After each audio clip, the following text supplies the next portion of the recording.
நான் நடிக்கணும்னு வந்து நீங்கள் வந்து லைம்லைட் பிகினிங்கே ஓப்பன் ஆகிடுச்சு. அது ராத்திரி 3 மணிக்கு 2 மணிக்கு வந்து படுப்பேன். மறுபடியும் 5 மணிக்கு 4 மணிக்கு எழுந்துச்சு ஈரத்தை குளிச்சுட்டு ஈரத்தலையோடு போய் அதே ராத்திரி குளித்தா அந்த ஈரம் இருக்கும், அதே தலையோடு அப்படியே போய் குளிச்சுட்டு மறுபடியும் போவேன்.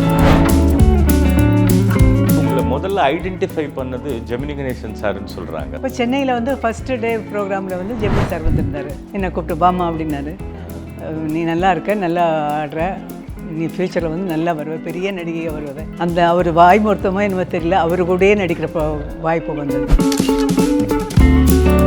நிறைய இருக்குது சிவாஜி ஐயா கிட்ட. நீங்கள் என்ன குறிப்பிட்ட ஒரு விஷயம் அவர்கிட்ட நீங்கள் பார்த்து வியந்ததோ?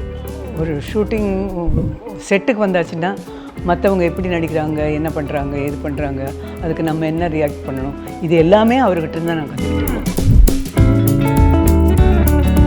நீங்கள் என்ன ஸ்பெசிஃபிக்காக என்னம்மா மக்கள் தலைவர்கிட்டருந்து நீங்கள் தெரிஞ்சுக்கிட்டதோ இல்லை இப்படி இருக்கணுன்றதோ? ஒரு கையில் வணக்கம்மா அப்படின்னாங்கன்னா நீ 2 கையை எடுத்து கும்பிடணும், அப்போ தான் அவங்க நம்மளை பார்த்து கும்பிடுவாங்க. அதை எப்பவும் ஞாபகத்தில் வச்சுக்கணும். ஜெமினி சாரோட பிகினிங் படத்துல இருந்து பண்ணுறீங்க, அவருடைய பழக்க வழக்கங்கள் எப்படி?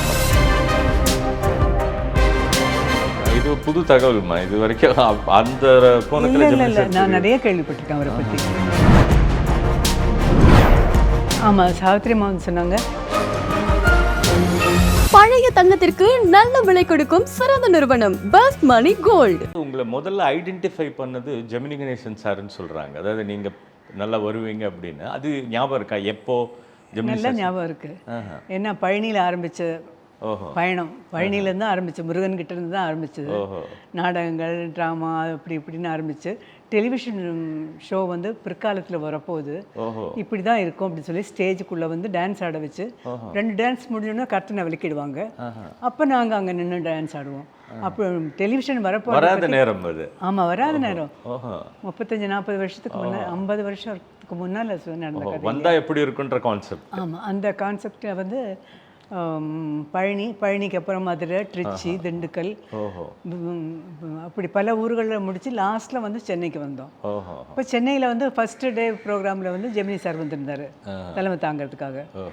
அவரெல்லாம் பார்த்து முடிஞ்சதுக்கப்புறம் என்னை கூப்பிட்டு பாமா அப்படின்னாரு, நீ நல்லா இருக்க, நல்லா ஆடுற, நீ ஃப்யூச்சரில் வந்து நல்லா வருவேன், பெரிய நடிகையாக வருவேன் அப்படின்னு சொன்னார்.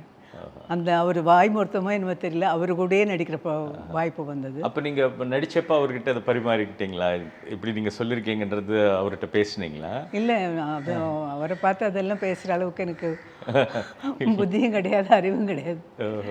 அதுதான் கற்பகம் வந்து ஃபஸ்ட்டு படம் கேஎஸ்ஜி. ஸோ அவர் உங்கள் லைஃப்பில் எப்படிமா கேஎஸ்ஜின்றவரை பற்றி நீங்கள் சொல்லணுன்னா என்ன சொல்லுங்கள்? ஏன்னா ஆரம்பித்தவர் அவர் தான் உங்களுக்கு. ஆமாம். அண்ட் 100வது படமும் அவர், 200வது படமும் அவர், 300வது படம். இது ஒரு பெரிய சாதனை. இது இது கிட்டத்தட்ட வேர்ல்டு இதில் இல்லைம்மா அந்த எனக்கு குருன்னு சொல்லலாம் அவர் தான். ஆமாம், ஏன்னா இந்த கலைக்கு வந்ததுக்கப்புறம் எனக்கு குருவாக இருந்தது அவர், பாலமுருகன் சார், இந்த மாதிரி உள்ளவங்க தான் எல்லாரும். இப்போ நீங்கள் இப்போ பெரிய ஆச்சரியமா, ஃபர்ஸ்ட் படத்துலேயே உங்களை நீங்கள் புதுமுகம். ஆமாம். ஆனால் உங்களை சுற்றி எல்லாமே வெட்டரன் ஆர்டிஸ்ட். ஒரு பக்கம் ரங்கராவ் சார், பெரிய நடிகர்கள், ஒரு பக்கம் ஜெமினி சார், எம்.ஆர். ராதா, சாவித்ரி அம்மா, வி.கே. ராமசாமி ஐயா. ஸோ இவ்வளோ பேர் இருந்திருக்காங்க. மனோரமா அம்மா. பட் நீங்கள் வந்து ரொம்ப படம் பார்க்கும்போது அது எதுவுமே தெரியல. அதாவது எல்லாரோட சேர்ந்து நடித்ததில் நீங்களும் ஒரு தனித்துவமாக இருந்தீங்க. அது எப்படி? அது அந்த ஃபஸ்ட்டு படத்துலேயே எப்படி? அது மற்றவங்க கூட நடித்தவங்களுடைய கோஆப்ரேஷன் தான் சொல்லணும். ஏன்னா எல்லாருமே என்னை வந்து ஒரு குழந்தைய பார்த்துக்கிட்டாங்க, ஒரு சகோதரியை பார்த்துட்டாங்க. அந்த மாதிரி எல்லாரும் ஒரு குடும்பமாக நெருங்கி வந்து நின்னதுனால எனக்கு அந்த அளவுக்கு நடிக்க முடிஞ்சது. அவங்க எல்லாரும் கொடுத்த ஆதரவு. சாவித்ரி அம்மா எதுவும் உங்களுக்கு டிப்ஸ் கொடுத்துருக்காங்க? ஆமாம், சாவித்ரி அம்மா வந்து சொன்னாங்க, நீ தலை செய்யும்போது காதை கவர் பண்ணி செய்விக்க ரொம்ப அழகாக இருக்கும். அன்னையிலேருந்து இன்னைக்கு வரைக்கும் அதுதான் கடைபிடிக்கிறேன். நீங்கள் அவங்க படங்கள்லாம் பார்த்துருக்கீங்களா ஆரம்ப காலகட்டங்கள்? ஆரம்ப காலத்தில் அதுக்கப்புறம் நடிக்க வந்ததுக்கப்புறம் பாசமலர்லாம் நிறைய தடவை பார்த்துருக்கேன். அவங்கள மாதிரி ஒரு நடிகை உண்டான்னு சொல்லலாம். அவங்க பப்பியம்மா, சரோஜா தேவி அம்மா, பானுமதி அம்மா, இந்த மாதிரி ஒவ்வொருத்தருக்கும் ஒரு வகையான நடிப்பு இருக்குல்ல, அதையெல்லாம் ரசித்து நிறைய படங்கள் பார்த்தேன். இப்போது எல்லாருமா படிப்படியாக முன்னேறி இருக்காங்க. என்னுடைய சின்ன அறிவு கட்டின வரைக்கும் பத்மினி அம்மா நடித்து கொஞ்சம் கொஞ்சமாக வந்தாங்க. அப்புறம் சாவித்திரி அம்மா அப்படி வந்தாங்க, சரோஜா தேவி அம்மாவும் அப்படி தான் வந்தாங்க. ஆனால் ஃபஸ்ட்டு பிக்சர்லேயே இப்படி சிவாஜி சார் பராசக்தியில் ஒரு ஸ்டாரான மாதிரி கற்பகம் வந்த உடனே நீங்கள் வந்து ஒரு ஃபஸ்ட்டு பிக்சரே ஸ்டார் ஆகிட்டீங்க. அதுலேருந்து வரிசையாக கற்பகம், இதய கமலம், நெஞ்சிருக்கும் வரை, ஊட்டி வரை உறவு, சர்வர் சுந்தரம், இருமலர்கள், வரிசையாக இதய கமலம், வரிசையாக போய்கிட்டே இருந்தது. இந்த கிராஃப் போச்சு பார்த்தீங்களா, அப்போது என்ன உங்கள் மனநிலை என்ன? நடிக்கணும்னு வந்து நீங்கள் வந்து லைம்லைட் பிகினிங்கே ஓப்பன் ஆகிடுச்சு. அது ஓப்பன் ஆகிடுச்சு. எதையுமே யோசிக்கிறதுக்கும் நேரம் கிடையாது. காலையில் ஒரு நாளைக்கு எப்படி ஒரு 5 ஷிஃப்ட் ஒர்க் பண்ணுவேன். ஓஹோ. ராத்திரி 3 மணிக்கு 2 மணிக்கு வந்து படுப்பேன். மறுபடியும் 5 மணிக்கு 4 மணிக்கு எழுந்துச்சு ஈரத்தை குளிச்சுட்டு ஈரத்தலையோடு போய் அதே ராத்திரி குளிச்சா அந்த ஈரம் இருக்கும், அதே தலையோடு அப்படியே போய் குளிச்சுட்டு மறுபடியும் போவேன். அந்த மாதிரி இருந்தனால வேறு எதுவும் யோசிக்கிறதுக்கோ இதுக்கோ நேரம் இல்லை. யார் என்ன சொல்கிறாங்க, என்ன அவங்க சொல்கிறத கரெக்டாக நம்ம பண்ணணும், அவங்கக்கிட்ட திட்டு வாங்காமல் பண்ணணும் அப்படிங்கிற ஒரு பயம். அப்படி தான் அந்த கற்பகத்தில் நடிக்கும்போது எனக்கு நாடகத்தில் நடிக்க வேண்டிய அப்பா வந்து ஒரு நாடக கம்பெனி வச்சுருந்தார். ஓஹோ. அப்போ அதுக்கு சாயங்காலம் போகணும், 5 மணிக்கு போகணுங்க அப்படின்னு போய் டைரக்டர் கேட்டேன், உனக்கு சினிமா வேணுமா ட்ராமா வேணுமா அப்படின்னு கேட்டார். அன்றைக்கி இப்போ கேட்டது யாருமா? டைரக்டர் கேசி சார் கேட்டார். அப்போது அப்படியே முழிச்சுன்னேன், அதெல்லாம் போக முடியாது அப்படின்ட்டாரு. அன்றைக்கி சரியாக நாடகம் நடக்கலை. அதுலேருந்து நான் முடிவு பண்ணேன், எங்கே ஷூட்டிங் இருந்தாலும் இனிமேல் நமக்கு ஷூட்டிங் தான் முக்கியம். எந்த ஃபங்க்ஷனுக்குமோ எங்கேயுமே போகிறதில்ல, ஷூட்டிங் தான் முதல்ல அந்த வேலையை முடிச்சுட்டு தான், இல்லைன்னா வேறு எதுக்குமே இன்றைக்கி வரைக்கும் அதுதான் கடைப்பிடிச்சிட்டு இருக்கேன். இப்போ இந்த தொடர் வெற்றி இருந்துக்கிட்டே இருக்கும்போது முதல் படம் வந்து சிவாஜி ஐயாவோட நீங்கள் நடித்தது செல்வமாமா இல்லை என்ன படம்? கை கொடுத்த தெய்வம். அவருக்கு பேரா நடிக்கல, அதுல ஒரு தங்கச்சி மாதிரி கேரக்டர். கை கொடுத்தது அதுல எஸ்எஸ்ஆர் பேரு. எஸ்எஸ்ஆர் அது கேஎஸ்ஜி. ஆமா, அவருடைய அதுக்கு நேஷனல் அவார்டு கூட வந்ததுமா அந்த படத்துக்கு. ALS production. ALS production national award கூட வந்தது. அப்ப பேரா நடிச்ச படம் வந்து செல்வம். செல்வம். அது வி.கே. ராமசாமி அவர்கள் படம். ஓஹோ. இப்போ அதுக்கப்புறம் தான் நெஞ்சிருக்கும் வரை பண்ணீங்களா? ஆமா, அதுக்கப்புறம் நெஞ்சிருக்கும், ஊட்டி வரை நெஞ்சிருக்கும் வரை. அப்புறம் அந்த பக்கம் ஏபிஎன் சார் படம். ஆமா. இப்போது அந்த பிகினிங் ஸ்டேஜ் சிவாஜி சார் நடிக்கும்போது அதுக்கப்புறம் தொடர்ந்து நடித்தது நீங்கள் தான். அதிகமான படங்கள் பத்மினி அம்மாவுக்கு அப்புறம் அதிகமான படங்கள் சிவாஜியோட நீங்கள் தான் பண்ணீங்க. ஆரம்ப காலகட்டங்கள் பண்ணும்போது உங்களுடைய அவரோட நீங்கள் சேர்ந்து பயணிக்கும்போது குறிப்பிட்ட இந்த விஷயம் நான் அவர்கிட்ட தெரிஞ்சுக்கிட்டேன் அப்படின்னா நிறைய இருக்குது சிவாஜி ஐயா கிட்ட. நீங்கள் என்ன குறிப்பிட்ட ஒரு விஷயம் அவர்கிட்ட நீங்கள் பார்த்து வியந்ததோ இல்லை நான் இது அவர்கிட்ட இருந்து எடுத்துக்கிட்டேன்னதோ என்ன விஷயமா சிவாஜி ஐயா கிட்ட? நிறைய சொல்லலாம். ஏன்னா ஒரு ஷூட்டிங் செட்டுக்கு வந்தாச்சுன்னா மற்றவங்க எப்படி நடிக்கிறாங்க, என்ன பண்ணுறாங்க, எது பண்ணுறாங்க, அதுக்கு நம்ம என்ன ரியாக்ட் பண்ணணும், இது எல்லாமே அவர்கிட்ட இருந்தால் நான் கற்றுக்கிட்டேன். ஓஹோ.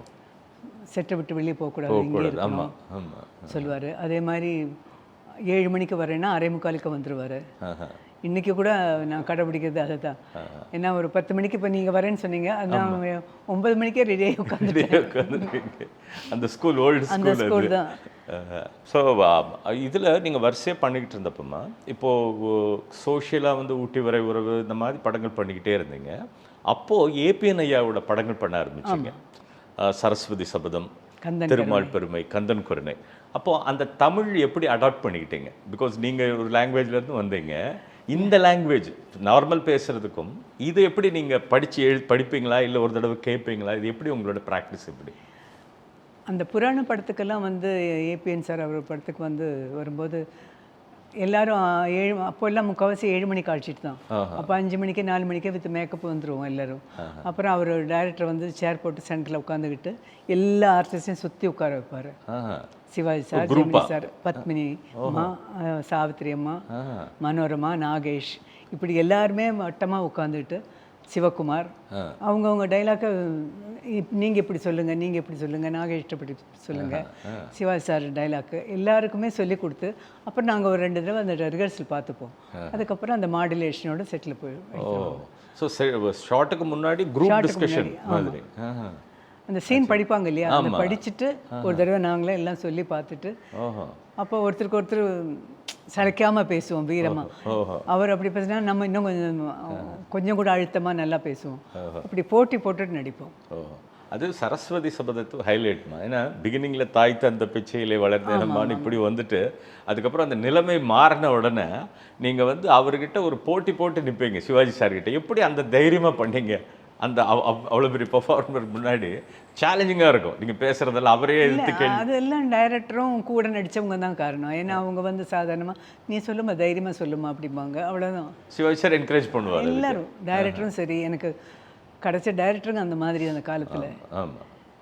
ஒரு இப்போ எப்படி அடாப்ட் பண்ணிக்கிட்டீங்களாம்மா? ஒரு என்ன ஒரு வெரைட்டி ஆஃப் டைரக்டர்ஸ். ஆமாம். நீங்கள் வந்து அப்போ பார்த்தீங்கன்னா கேஎஸ்ஜி உங்களுடைய அவருக்கு ஒரு ட்ரெண்ட் இருக்கும். ஆமாம். திருலோச்சந்தர் சாருக்கு ஒரு ட்ரெண்டு, திருலோச்சந்தர் சாருக்கு ஒரு ட்ரெண்டு, மாதவன் சாருக்கு வேற ஒரு ட்ரெண்டு.